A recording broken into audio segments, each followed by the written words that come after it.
근데 너무 덥네요. 그리고 여기 제 글에 대해서 논찬하신 분인가요? 예. 네.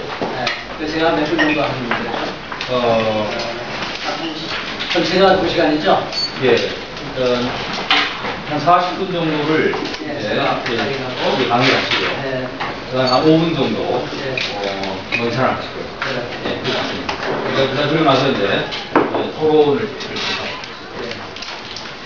사실 오늘 제가 하고 싶은 얘기를 사실 한항상 장관님이 상당히 도움을 해주셨어요. 그래서 저는 한편으로는 좀 부담이 돼요. 좋은 얘기 다 하셨는데 또 한다는 거에 대해서 좀 부담이 되고, 또 한편으로는 좀 마음이 편합니다. 저는 이제 적당히 넘어가도 되겠구나. 너무 말씀을 잘해주셔서 그 중간에 그러시면서 사실 이 돈, 성공 이런 거에 관련된 이렇게 비판적인 얘기들을 아마 우리 그룹 속에 있는 성도님들은 아마 귀가 닳도록 많이 듣지 않았을까 하는 생각이 드는데, 저는 갈수록 그런 생각이 들어요. 이 바울이나 베드로나 보면은 내가 정말 또 하는 거에 대해서 조금도 피곤하지 않다 하는 그런 말을 해야겠습니다. 사실 그런 심정이 들어가지 않습니다. 찬송가에 또 들려주셨거든요. 그게 정말 필요할 때가 많습니다. 우리 인간에게 뭘 자꾸 잊어버리는 은사가 어떤 은사보다도 강할 때가 많습니다. 우리가 좀 돈 문제, 성공 문제, 이거는 우리 그리스도인들이 매일 아침마다 새겨들어도 전혀 여러분들의 그 영적 생활에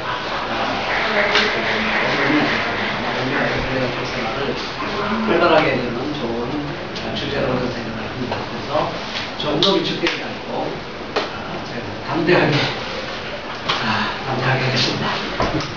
준비되었습니까? 네. 제목을 아주 기가 막히게 잘 잡았습니다. 친구의 성공의 매일 행동. 오늘 한국교회가 병들어 있다. 오늘 아침에 하는 장로님도 말씀했습니다. 이런 교회 다니고 싶다 하는 주제가 우리를 슬프게 하는 거 아닙니까? 그렇죠? 다니고 싶은 교회가 별로 많지 않다는 그런 거죠. 한국교회가 이렇게 망가진 모습을 그냥 단적으로 표현하면 교회가 돈에 갇혀버렸다. 그러니까 교회가 돈을 너무 밝혀요. 교회가 돈을 너무 좋아합니다. 그러니까 교회가 돈을 너무 좋아하니까 그 돈은 누가 냅니까? 성도들이네요. 성도들이 돈을 많이 낼 수 있으려면 어떻게 됩니까? 성도들이 세상에서 돈 많이 벌어야 성공해요. 그래서 이 돈에 갇힌 교회와 성공의 메인 성도는 이 동전의 양면과 같이 잘 붙어 다니는 그런 것이 아니었습니다. 그래서 결국은 한국교회가 병든 이유가 뭘까? 강의록에도 좀 나옵니다만 예수님께서 유대교 지도자들하고 많이 부딪혔다가 했죠. 하나님을 제일 많이 안다는 사람이고 율법을 제일 전문적으로 연구했던 사람이고 예수님이 하나님의 아들이 계시게 참 역설입니다. 하나님이 오셨는데 하나님에 대해서 제일 연구 많이 했다는 사람들하고 부딪혔어요. 이게 참 놀라운 그런 역설인데 그 원인을 이 요한복음은 굉장히 뭐랄까요? 요즘식으로 말하면 예수님이 돌직구 달리는 표현이 많습니다. 너희들의 아버지가 누구라고 그랬어요? 너희들의 아버지가 우리는 아브라함의 자손이라고 자신만만하게 자기 정체성을 갖춘 사람들에게 아직 너희들은 아브라함의 자녀가 아니고 누구의 자식이라고 했어요? 네? 마귀의 자식이라고 했어요. 너희 아버지는 마귀다 그래서 사탄이라고 그랬습니다. 이런 돌직구가 세상에 없습니다. 우리 예수님은 돌직구의 다이르십니다. 대놓고 너희들 배우 세력은 마귀다. 그러니까 그 마귀가 유대교를 무너뜨렸습니다. 그래서 하나님 자신을 십자가로 가는 그런 역할이었던 거죠. 그러면 마귀가 오늘 우리 시대에 어떤 마귀는 자기 변신의 유죄입니다. 절대로 마귀가 자기를 스스로 나타내는 법이 거의 없습니다. 그런 그 생각이시죠. 그래서 마귀는 그 옛날 예수님 당시의 마귀는 바리새인들과 성경시대 배후에 숨어 있었습니다. 배후에 숨어 있었어요. 오늘은 그 마귀가 어디 뒤에 숨어 있을까요? 마귀가 잘 안 보여요. 눈에 안 보입니다. 뭐 뒤에 숨어 있을까요? 네, 돈입니다. 돈이라는 것 뒤에 마귀가 숨어 있어요. 예수님도 사실 그걸 직감하셨습니다. 그래서 돈이라는 단어가 그 당시 헬라어로 여러 가지 단어가 있었는데 그 단어 쓰지 아니하시고 특별히 그 당시 별로 많이 쓰지 않았던 그 아람어라고 말하죠. 만몬이라는 단어를 썼습니다. 그래서 이 만몬이 바로 그냥 단순히 돈이 아니고 돈에는 항상 그 배후에 신이 따라다닌다. 그거를 예수님께서 명확하게 이미 밝히셨습니다. 그래서 단순히 돈이 아니고 돈의 신이 항상 돈과 붙어 다닌다는 것을 직시하신 분이 바로 예수님입니다. 그래서 예수님이 그걸 명확히 표현하기 위해서 만몬이라는 표현을 했죠. 그래서 결국은 그 당시에도 사실은 그 당시에도 만몬이 유대교를 망가뜨린 겁니다. 그래서 바리새인들이 돈을 사랑한다는 말이 나와요. 누가복음 16장에 보면 바리새인들이 돈을 사랑한다는 말이 나옵니다. 그래서 이 율법주의와 돈사랑은 동전의 양면이에요.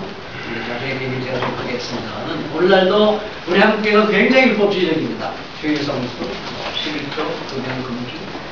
제가 재밌는 얘기를 들었어요. 얼마 전에 어떤 전문인 단체에서 일하시는 분인데 그분이 일하는 전문인 단체가 굉장히 정치경제적으로 보수적이에요. 그래서 어떤 진보적인 그 모험에 와서 참여를 했단 말이에요. 그래서 참여하고 저랑 집으로 돌아가는 길에 이런 얘기 저는 좀 듣습니다.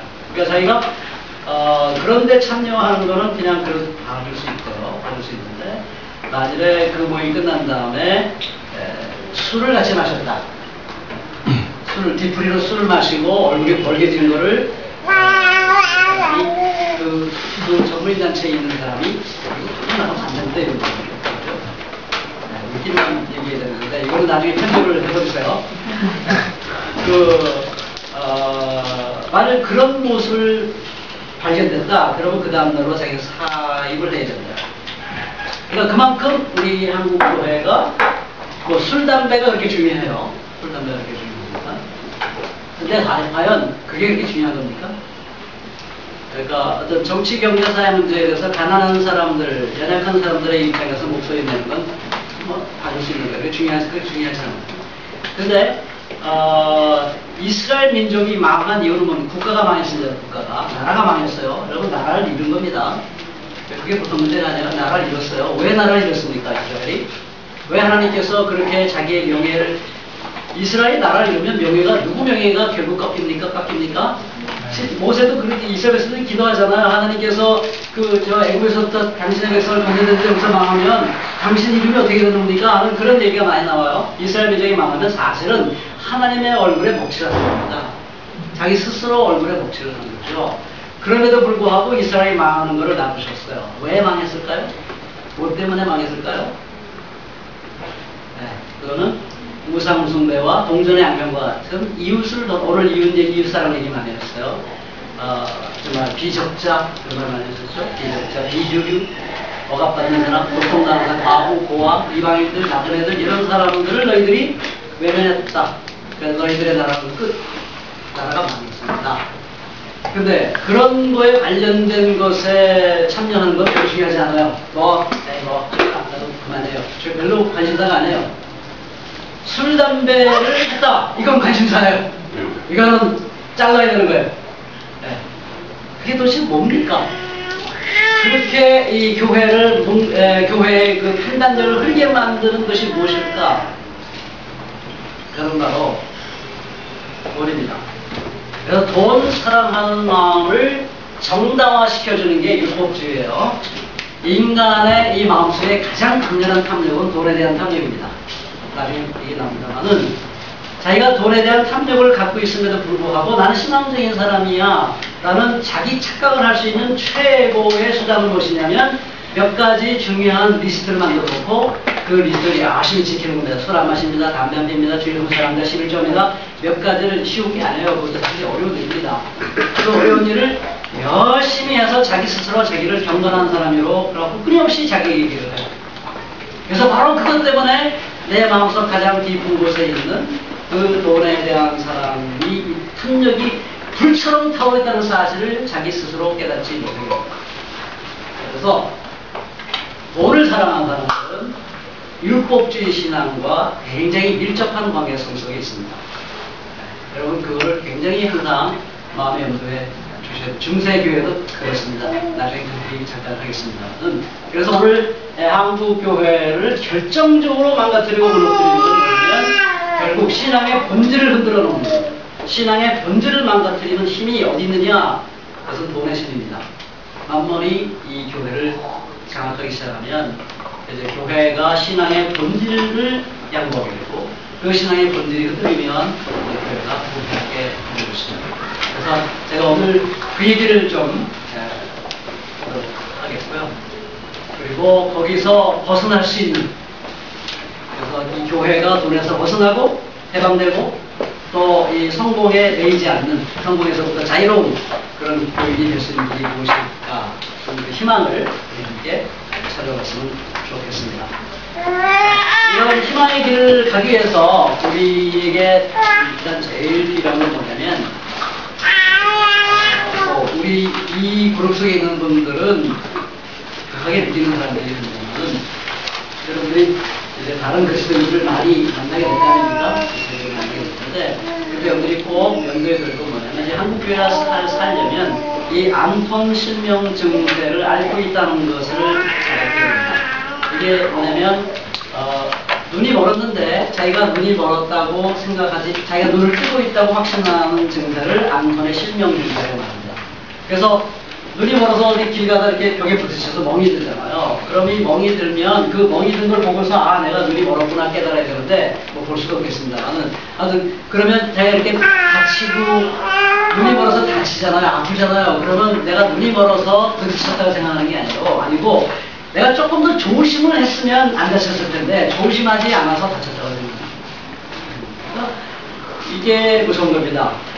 예수님이 정말 그 유대교와 씨름하면서 힘들었던 건 뭐냐면 그 사람들이 본다고 확신했기 때문이었습니다. 너희들이 못 본다고 말했더라면 너희들이 죄가 없을 텐데 너희들이 본다고 말하니 너희들의 죄가 참 크다 라고 얘기했습니다. 그러니까 오늘 한국교회가 자기 스스로가 지금 어떤 상태에 있는지를 제대로 보지 못하고 있는 것, 그것을 인지하는 것, 그것이 저는 첫 출발점이라고 생각합니다. 지금 WCC 총회가 얼마 전에 며칠 있으면 시작됩니다. 거기에 최고 한국교회 지도자가 김삼한 목사님이신데, 최근에 제가 이 연문 신문에서 봤습니다. 이제 외국 사람들이 한국교회 많이 올 텐데, 지금도 외국에 있는 많은 기독교인들이 한국교회를 굉장히 부러워한다는 것입니다. 한국교회는 어떻게 그렇게 잘 성장하느냐, 그걸 그렇게 부러워한다는 얘기를 하시는 것을 제가 헤드라인을 봤습니다. 그러니까 아직도 우리 한국교회는 어떤 생각을 하고 있냐면, 대부분 잘 나가는 교회는 어떤 생각을 하고 있냐면, 한국교회는 외국에 있는 많은 그리스도인들이 존경하고 배우고 싶어하고 따라잡고자 하는 그런 교회다는 의식을 갖고 있습니다. 저는 거기서 헤어나지 않는 한 한국교회는 정말 희망이 치유불능의 상태로 가야 된다고 생각합니다. 그래서 우리 이런 모임에서 정말 먼저 깨달을 건 뭐냐면, 우리가 치유불능으로 가기 전에 이사벨스님처럼 우리가 정말 병이 있구나, 정말 병들어 있구나 하는 것을 깊이 생각해서 써야 된다. 이 얘기를 제가 드리고 싶었던 것입니다. 자, 어떻게 병들게 되었나? 우리 한국교회가 오늘 사실 하란산 장로님이 이런 말씀을 많이 해주셨어요. 왜 이 돈에 이 교회가 갇히게 되었는가, 그 맥락이 뭔가, 그 역사적 맥락을 제가 오늘 길게 설명을 할 수 있습니다. 그 맥락의 출발점은 결국 저는 해방 이후라고 생각을 합니다. 사회주의 목적 국가, 소련을 중심으로 한, 그리고 미국을 중심으로 한 친자본주의 기독교 국가, 기독교 지향적인 남한, 미국을 중심으로 한 한국의 세력, 이 두 세력이 갈라졌습니다.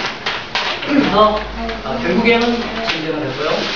결국에 우리 한국만의 독특한 경험입니다. 이데올로기로 나라가 쪼개진 건 독일도 쪼개졌어요. 그렇지만 서독과 동독이 서로 싸우진 않았습니다. 그게 결정적인 차이입니다. 서로 죽이는 이념 때문에 서로 전쟁을 치른 적은 없어요. 근데 우리는 그 이념 때문에 전쟁을 치렀죠. 200만, 300만에서 300만 명의 사람들이 죽었습니다. 그게 우리나라의 깊은 병입니다. 그 깊은 아주 정말 너무너무 무서운 트라우마로 우리가 알 수 있습니다. 그래서 그런 트라우마를 알으면서 어떤 등식이 생겼냐면 기독교는 신자본주의, 그리고 공산주의는 반자본주의, 그리고 무신론, 이 등식, 이게 무섭게 우리 남한사회에 그 자리 잡게 되었습니다.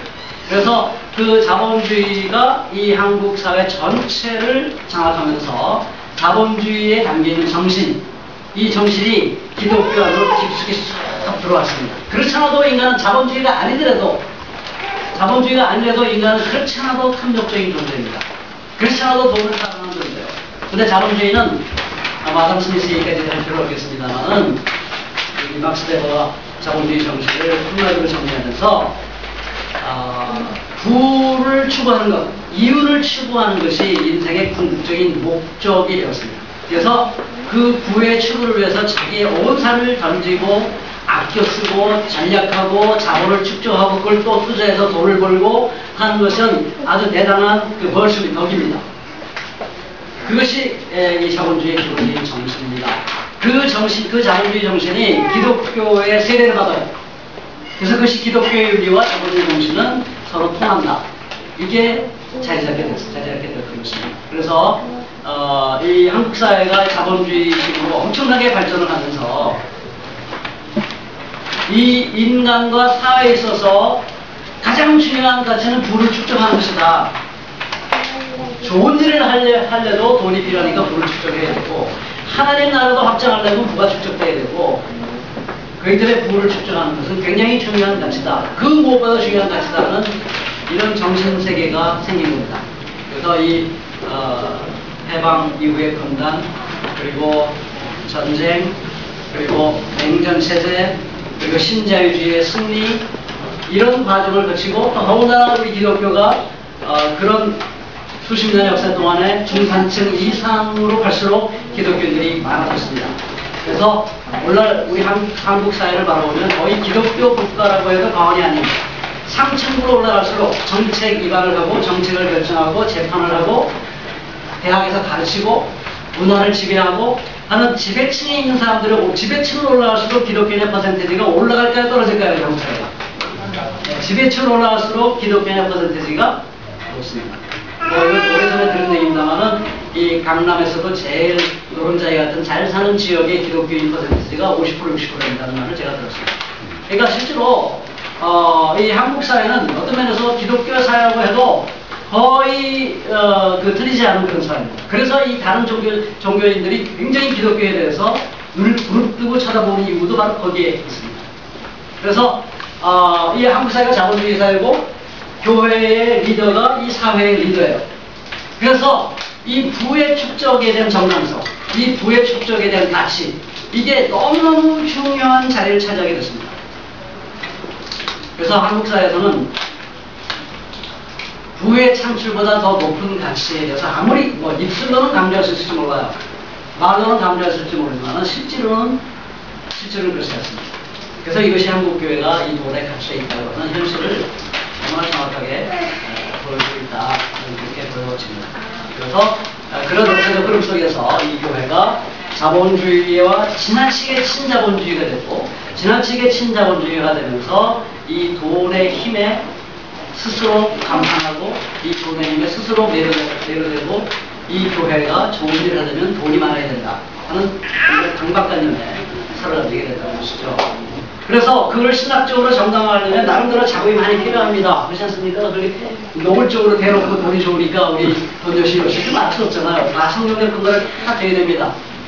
성경은 그런 얘기를 오늘 아침에 설교를 들으면서 느꼈습니다만은 자본주의와 기독교가 친화적일 수가 없습니다. 그렇다고 해서 기독교가 꼭 사회주의랑 딱 붙어있다. 그렇게 말하고 싶지 않습니다. 사회주의도 기독교와 또 부딪히는 면이 있죠. 이게 다 같이되는 겁니다. 그러나 문제는 한국 사회는 자본주의를 비판하는 것이 불가능해 되고 있어요.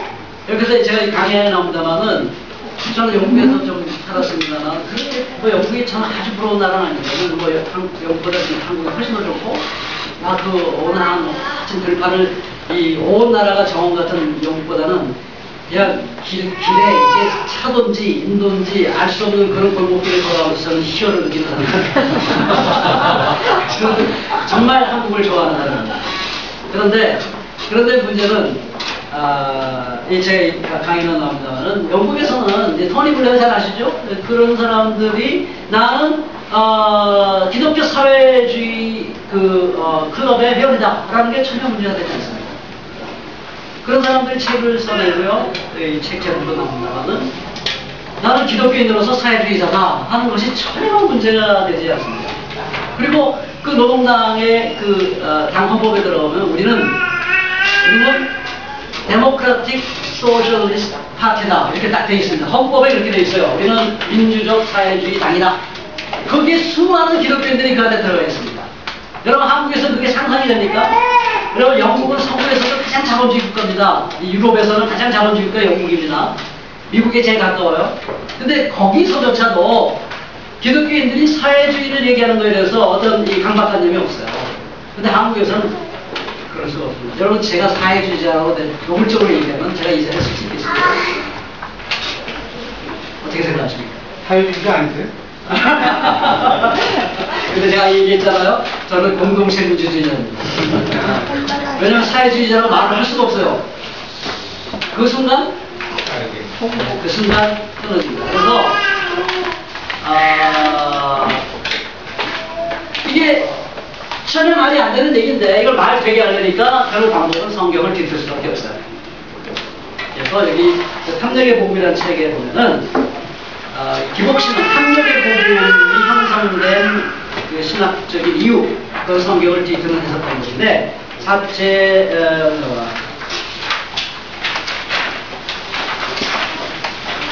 네, 14조. 이들의 성경 사용 방식은 세 가지로 잘못되었다. 핵심 구절에 대한 빈약하거나 잘못된 해석, 성경 구절의 선택적 사용, 성경의 전체적 관점을 이해하는 데 실패하는 것, 특히 신약 성경구절의 기본적인 신학적 틀을 이해하는 데 실패하는 것이다. 이렇게 얘기를 했습니다. 이 세 가지 때문에 결국 한국 교회는 그 신앙을 기본적으로 뒤트는 게 가능해졌습니다. 그래서 그 뒤틀어진 신앙의 가장 핵심적인 것은 기복신앙이죠. 기복신앙을 뭐 간단하게 얘기하면 15쪽에 보면은 여기 스카이 제선이라는 분이 하나님을 팝니다라는 책에서 얘기하는 내용입니다만은 A를 제물로 바치고 B 기도문을 암송하며 C를 삼가면 하나님은 D로 우리를 축복해 줄 것이다. 이렇게 음식을 표현할 수 있습니다. 이 D는 물론 세상적 풍요와 권력과 명예 그리고 부를 의미하는 것이고요. A, B, C 이게 다 율법주의입니다. 그러니까 A, B, C 이거는 하나님은 우리에게 완전을 요구하십니다. 레위기에서는 내가 거룩하니 너희도 거룩하라. 산상수훈에 보니까 내가 완전하니 하나님 완전하니 너희도 완전하라 그랬어요. 그래서 수많은 사람들이 이 산상수훈을 가지고 고민을 했습니다. 이게 과연 기독교인들이 현실 세상에서 실제로 자기의 행동 규범으로 삼을 만한 그러한 규범입니까? 이건 그냥 하나의 이상적인 얘기입니다. 딴 것 가지고 안상의 신학적인 논의를 할 만큼 산상수훈은 굉장히 고차원적인 그 윤리를 우리에게 요구하고 있습니다. 율법주의란 뭐냐? 율법주의는 절대로 하나님의 은혜를 구할 수 없습니다. 왜냐하면 율법주의는 자기가 지킬 만한 것을 리스트에 적어요. 그래서 하나님의 은혜가 필요 없습니다. 그러나 우리가 내가 완전한 것 같이 너희도 완전하라.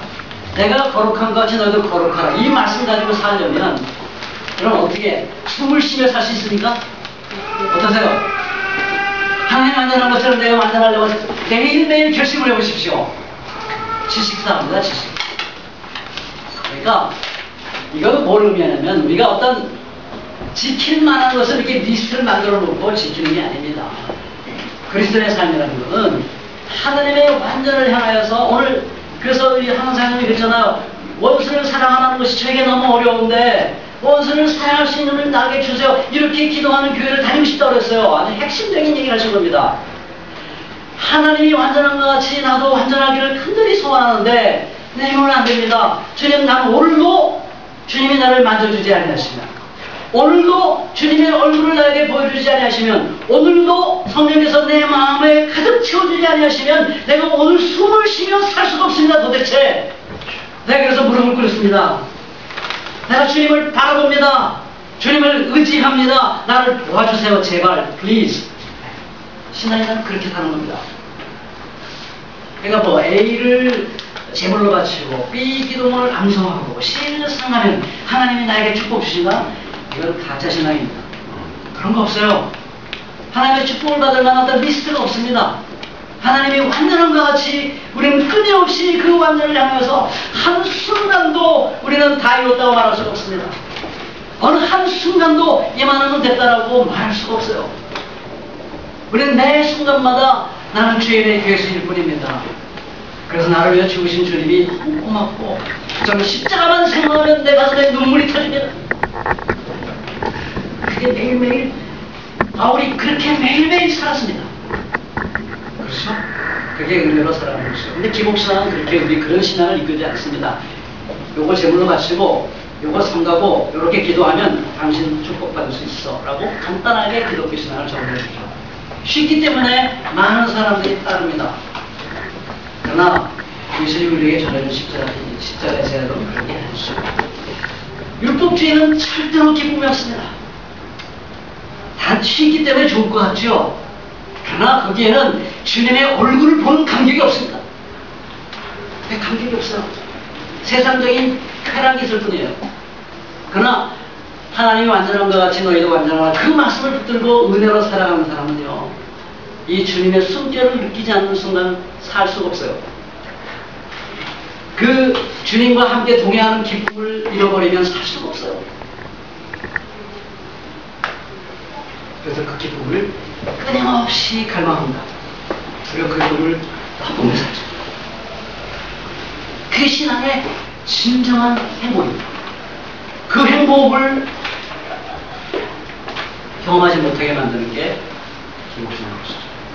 자, 기복신앙의 장치가 있어요. 자기 스스로 기복신앙이 아닌 것이라고 제가 얘기하기 전에 시간이 너무 빨리 지나가는데 성경을 뒤트는 목적이 뭐냐면 하나님 나라의 가장 궁극적인 기둥이 있어요. 하나님을 사랑하는 것이고 이웃을 사랑하는 것. 이게 첫째 계명이 둘째 계명이에요. 이게 여기에 율법과 선지자가 거기에 달려있다고 그랬어요. 그러니까 이게 두 개가 무너지면 율법과 선지자가 다 무너지는 거예요. 우리나라 헌법 얘기 많이 하잖아요. 우리나라를 세우려면 헌법이 지켜져야 돼요. 하나님 나라가 세워지려면 이 두 가지 헌법이 확실하게 지켜져야 됩니다. 하나님을 천폭적으로 순수하게 사랑하고 이웃을 내 몸처럼 진실하게 사랑해야 돼요. 여기에 하나님 나라의 흥망성쇠가 여기에 걸려 있습니다. 그렇죠? 그걸 제일 잘 아는 사람이 누구냐면 만몬입니다. 그걸 제일 잘 아는 존재가 누구냐? 만몬이에요. 그래서 하나님을 향한 천폭적인 사랑을 흔드는 게 기복신앙이죠. 하나님을 향해서 순수하고 천폭적으로 사랑하는 게 아니라 하나님을 이용해 먹어서 내 욕심을 충족시켜요. 그게 기복신앙입니다. 그래서 첫째 계명은 무너뜨립니다. 두 번째 계명, 이웃사랑의 실천을 흔들어 놓습니다. 그래서 이웃사랑의 실천을 흔들어 놓는 게 뭐냐면 소위 값상은은 값산축복, 값산은의 죽은 믿음입니다. 죽은 믿음이 이 교회 안에 만연되면, 값상은혜가 이 교회 안에 만연되면 이웃사랑의 실천을 위해서 치열하게 나의 삶을 던지지 않아도 나는 구원받은 사람이라는 확신을 가지고 얼마든지 신앙생활을 할 수 있습니다. 그래서 이웃사랑의 실천이 무너집니다. 하나님에 대한 전폭적이고 순수한 사랑이 무너지고 이웃에 대한 진실한 사랑의 실천이 무너지면 그 다음부터는 만몬에 나갑니다. 그 다음부터 만몬은요 그냥 뒷짐지고 가만히 있기만 하면 돼요. 만몬은 아무것도 할 게 없습니다. 그 두 가지만 결정타를 매겨오면 그 다음에는 이 교회가 알아서 만몬의 왕국을 교회의 이름으로 만몬의 왕국을 마음껏 확대해 나가고 확산시켜 나갑니다. 확대도 하고 확산도 해야 합니다. 두 가지를 다 합니다. 만몬이 기가 막히게 머리가 좋죠. 그래서 기복신앙으로 하나님을 순수하게 사랑하지 못하고 사랑하지 않고 이용해 먹게 만들고 값싼은혜와 죽은 믿음으로 이웃사랑의 실천을 안 하고 살면서도 내가 신앙인으로 살고 있다는 착각을 갖도록 만드는 게 답답해집니다. 근데 기복신앙이 다 누구든지 여기 제가 조현희 목사님 브루스 윌킨슨, 그 다음에 김동환 목사님, 그리고 이 조엘 호스틴 다 얘기했습니다만 절대로 자기들이 기복신앙에 얘기하지 않습니다. 당신이 우리를 오해한 겁니다. 세 가지 자기 스스로를 속이는 요소가 있는데요. 성경을 뒷풀어서 오늘 시간이 없기 때문에 여기다 읽어보십시오. 어떻게 성경을 뒷풀어는가 읽어보시면 그것들이 잘 이해가 됩니다. 성경을 뒷풀어서 성경은 절대로 그런 얘기를 하는 게 아닌데 마치 요거 하면 하나님께서 소식적으로 우리에게 축복 주신다는 것처럼 착각하도록 만드는 그런 해석들을 합니다. 제가 시간이 없어서 길게 얘기해드리겠어요. 나중에 질문하시면 제가 답을 들어서 하겠습니다. 두 번째로는 나눔과 배품의 삶을 언급하면서 기복신앙에 담겨있는 탐욕을 숨겨버립니다. 그러니까 왜 우리가 성공해야 되느냐? 왜 우리가 부자가 되게 되느냐? 다 하나같이 기복신앙에 있는 사람이 다 하나같이 뭐라고 하냐면 다른 사람에게 많이 나눠주려면 우리가 일단 성공해야 되지 않겠냐? 베풀기 위해서 공부 열심히 해서 나눠주자고 이렇게 얘기합니다. 성공해서 나눠주세요. 그래서 나눔이라는 것이 자기의 성공을 신앙적으로 정당화하는 하나의 부수적인 수단으로 작용을 했습니다. 여러분, 성경에서 나눕니다. 그런 게 아닙니다. 성경에 제가 어디를 봐도 그대들이 나누려면 부자가 되어야 나눌 수 있지 않느냐. 그러니까 먼저 부자가 된 다음에 나눠줘라. 그렇게 성경 어디를 제가 들여다봐도 그런 거를 제가 찾아볼 수가 없습니다. 오히려 성경은 나눔이나 나의 성공과 실패라는 관계가 없는 거예요. 제가 최근에 제 일생을 두고 앞으로 제 마음속에 결심한 게 하나가 있는데 수많은 숫자가 많은데 나는 앞으로 내 인생을 살면서 1과 2만을 사랑하며 살아야겠다고 했습니다. 1과 2. 오늘도 우리 한강선 장모님, 오늘 저는 항상 설교를 들으면서 뭐라고 표현해야 되나? 다윗과 요나단이 그 마음이 연락했다고 했는데 제가 일생에 2번 그런 경험을 합니다. 성산국에서 김근주 교수님의 설교를 들으면서 가슴이 터질 것 같았어요.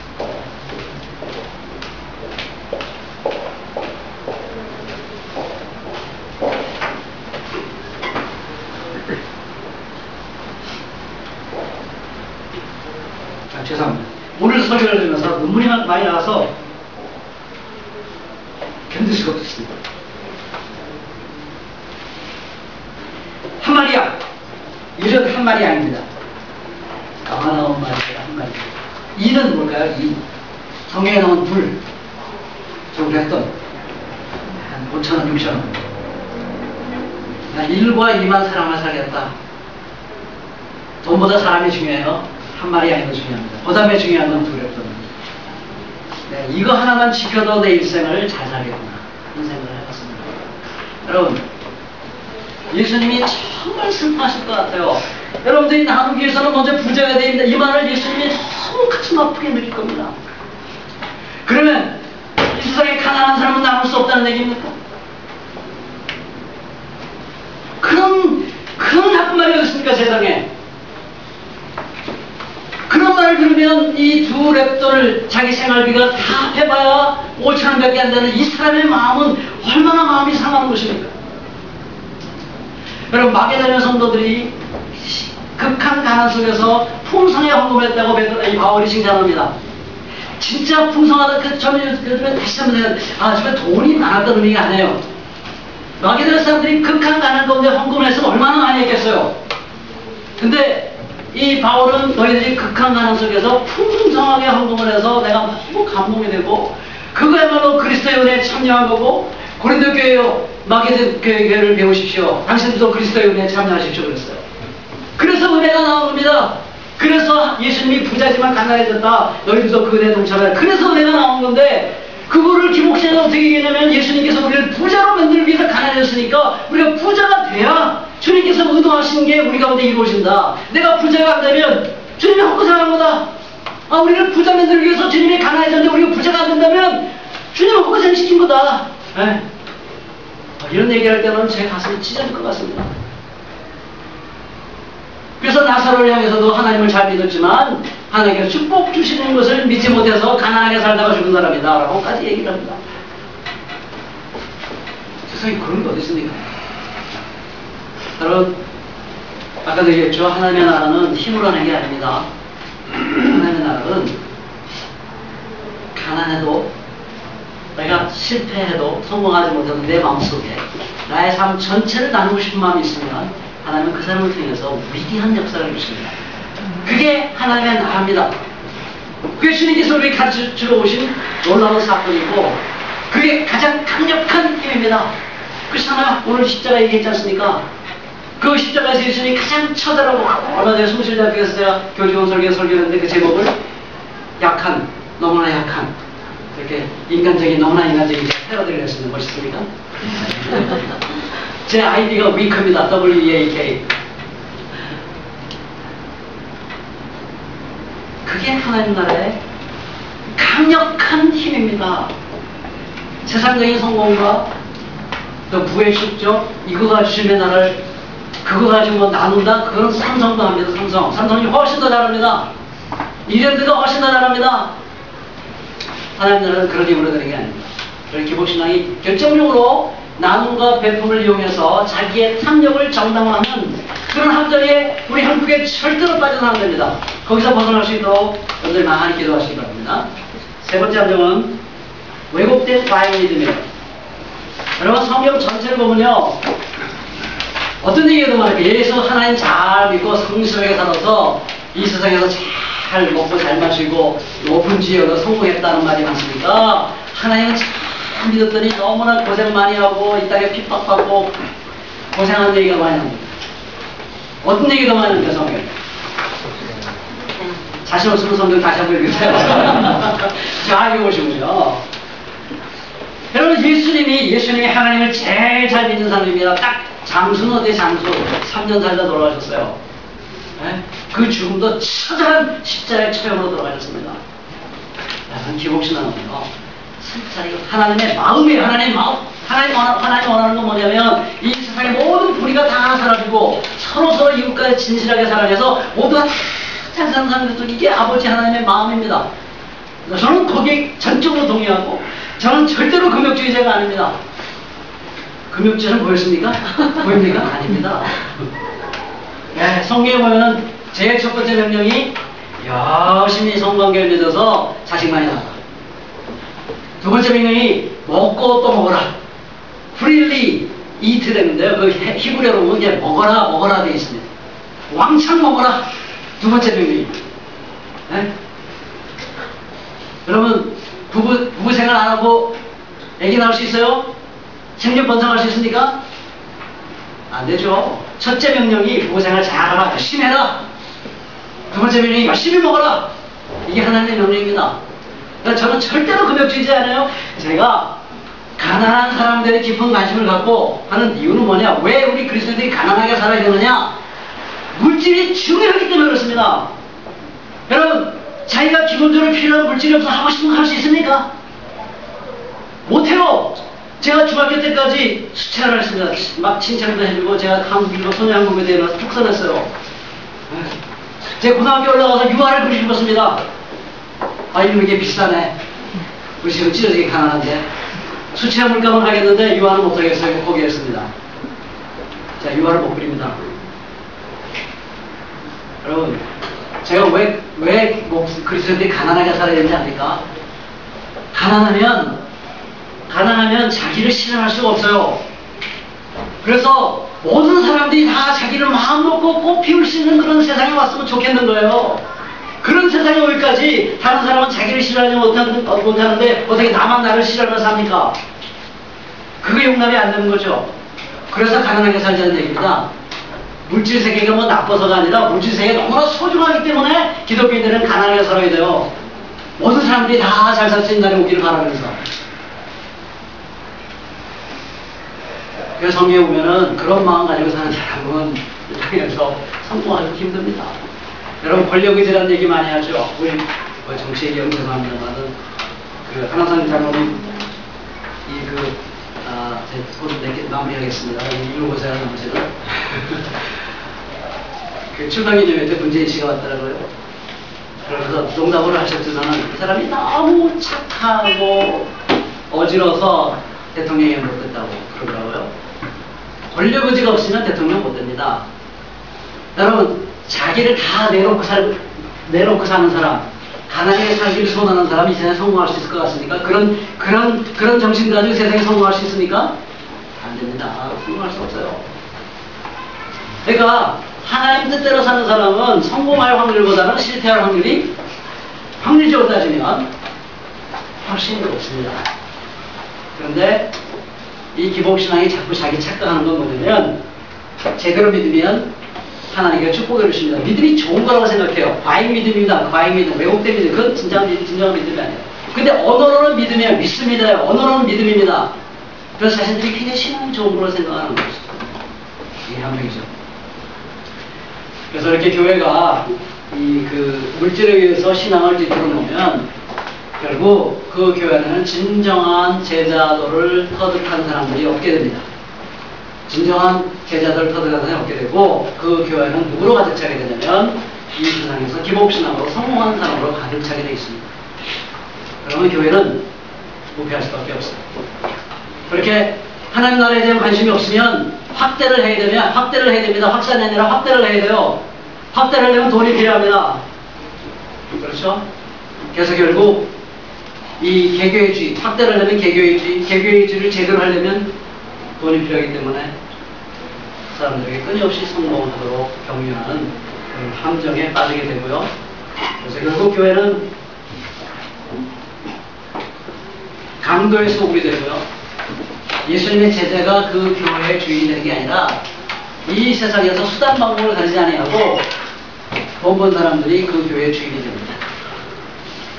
이게 얼마나 슬픈 일입니까? 그런 사람들이 교회의 주인이 되니까 정치참여를 하더라도 그 기득권을 지키는 입장으로 정치참여를 하게 되어 있습니다. 그리고 개교의 성장을 위해서 모든 교회 분편성이 다 세습이니 교회 재정이니 황제 경영이니 다 거기서 나오는, 양고급제이니 하는 거 다 거기서 나오는 겁니다. 그 뿌리 따지고 들어오면 보는 것이죠. 자, 이제 여기서 우리가 벗어나야 되는데 긴 얘기하지 않겠습니다. 이미 사실 제가 결혼을 다 얘기한 거랑 다른 것입니다. 돈의 정체를 정확히 파악해야 되는데요.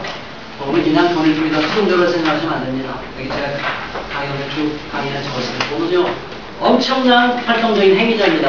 우리에게 끊임없이 다가와서 속삭이고 우리의 행동을 조율하는 그런 엄청난 행동적인 일입니다. 절대로 여러분들 입에다가 앞으로 돈은 돈일 뿐이다. 절대로 그런 말로 하지 마세요.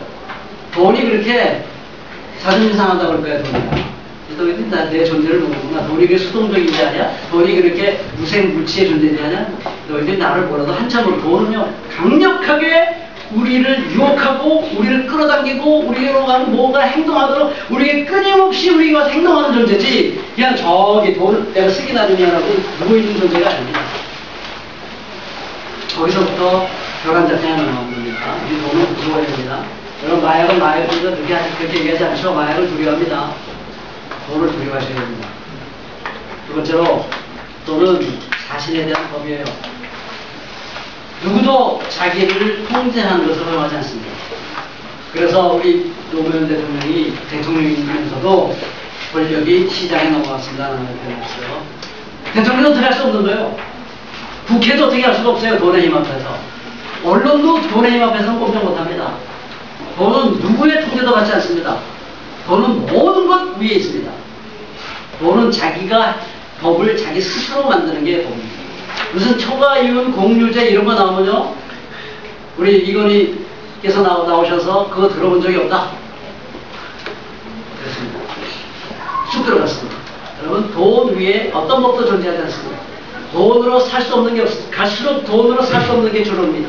제가 여기 마르크스 얘기, 이글턴 얘기, 셰익스피어 얘기 다 했습니다. 돈으로 못 사는 게 하나도 없어요. 돈은 모든 걸 상품으로 만들 수 있는 강력한 힘을 갖고 있습니다. 돈은 우리를 감동시킵니다. 이 니체의 말이 있지만 기가 막힙니다. 이 22쪽에 보면은 이전에 하나님을 사랑하기 위해 하던 것을 이제는 돈을 사랑하기 위해 한다. 돈은 오늘 우리에게 권력과 선한 양심을 누리고 있다는 최고의 고양된 감정을 갖게 만들어주기 때문이다. 그렇지 않습니까? 여러분, 돈을 가지고 있으면 권력이 생깁니다. 몸도 지배할 수 있어요. 돈 있으면. 어디 가든지 그러더라고요. 제가 잘 아는 목사들이 모이면 거의 딱 그 모임 자리에 가면은 뭐로 순서가 결정되느냐, 선을 하는 게 나이 이런 거 다 소용없어요. 순서가 딱 결정되는데 목사들이 딱 모이면 1, 2, 3 순서가 딱 매겨집니다. 뭘로 매겨지지 않습니까? 뭘로 매겨집니까? 왜 성도의 숫자로 매겨질까요? 돈입니다. 돈을 가지면 권력이 있어. 어디를 가든지 돈 있는 사람이 권력을 쥐게 되어 있습니다. 교회도 마찬가지예요. 최고로 고양된 감정을 갖습니다. 왜냐면 왜 돈을 가지면 최고로 이 선한 양심으로 고양된 감정, 권력도 가지고 선한 양심도 가졌다는 고양된 감정을 가질 수 있을까요?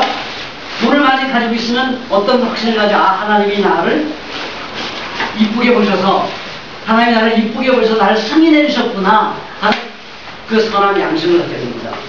그래서 선한 양심도 갖고 권력도 문제. 이 세상에 이것보다 더 좋은, 이보다 더 좋을 수는 없습니다.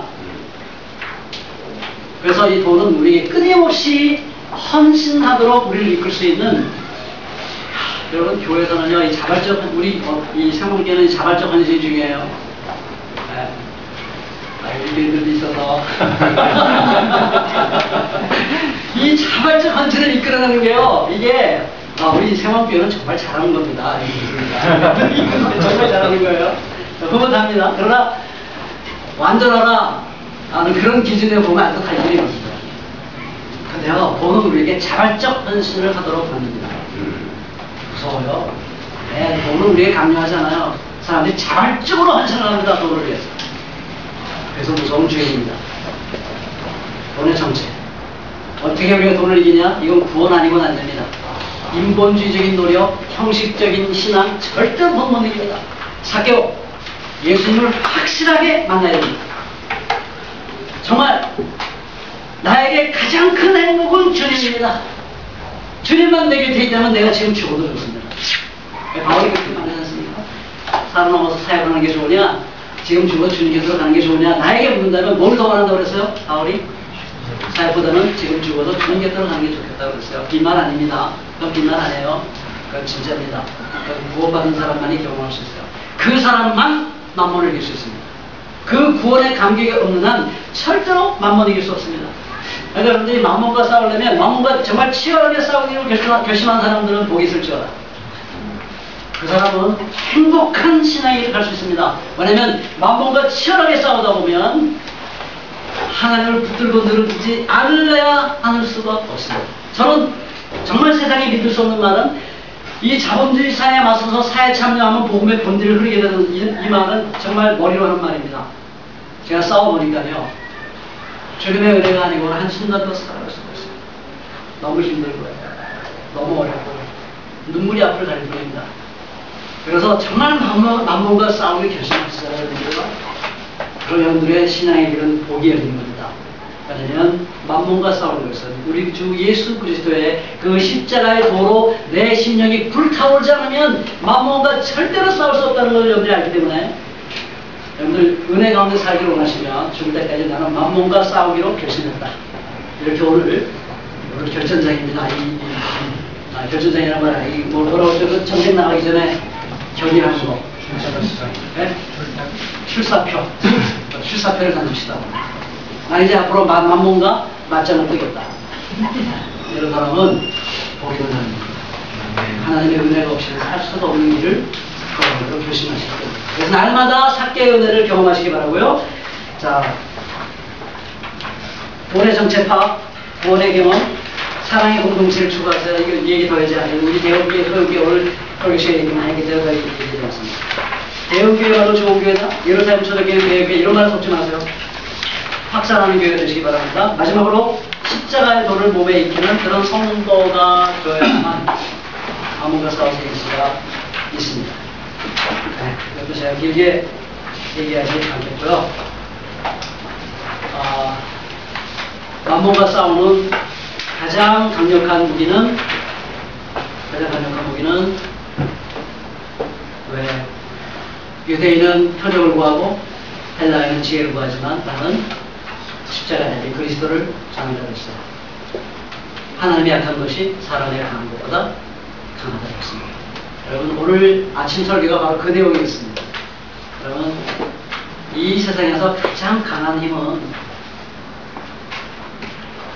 주님과 함께 십자가에 못 박히기로 결심한 사람. 이 사람이 이 세상에서 가장 강한 사람입니다. 만몬은 그 사람에게는 만몬이 먹히질 않습니다. 먹히겠어요? 만몬이 어떻게 타치할 수 없습니다. 그런 사람들.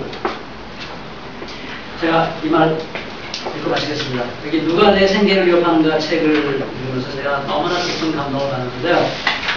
여기 노암 촘스키라는 분이 있죠. 그분이 제리앙 덴다라는 프랑스 철학자를 좋아하는데 그 사람이 제리앙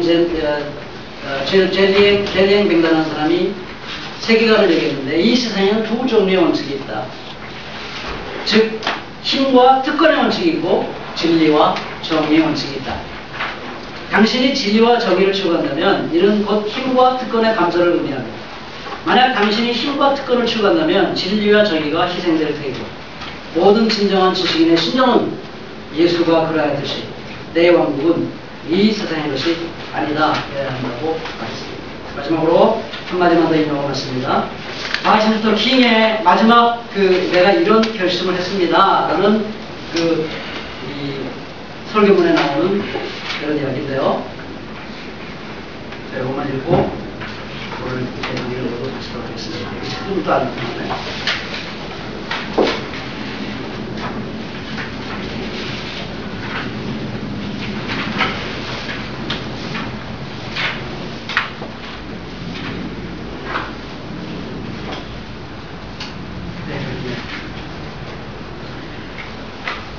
그저 최선을 다하고 있습니다. 비겁함이 질문합니다.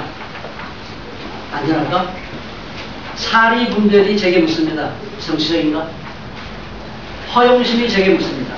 인기 있는 발언인가? 하지만 양심은 제게 묻습니다. 올바른 일입니다. 그리고 진정한 예수 그리스도의 제자라면 안전하지도 정치적이지도 인기지도 않지만 그저 옳다는 이유로 어떤 입장을 취해야 하는 때가 있는 겁니다. 예나 지금이나 우리는 이렇게 노래합니다. 만약 네가 옳다면 주님께서는 내 편이 되어 싸워주시고 저는 이 사악한 시대에 최선을 다할 생각입니다. 이 최선을 다하는 생각이 너무 마음에 들었습니다. 여러분 이게 완전할 수 있겠어요?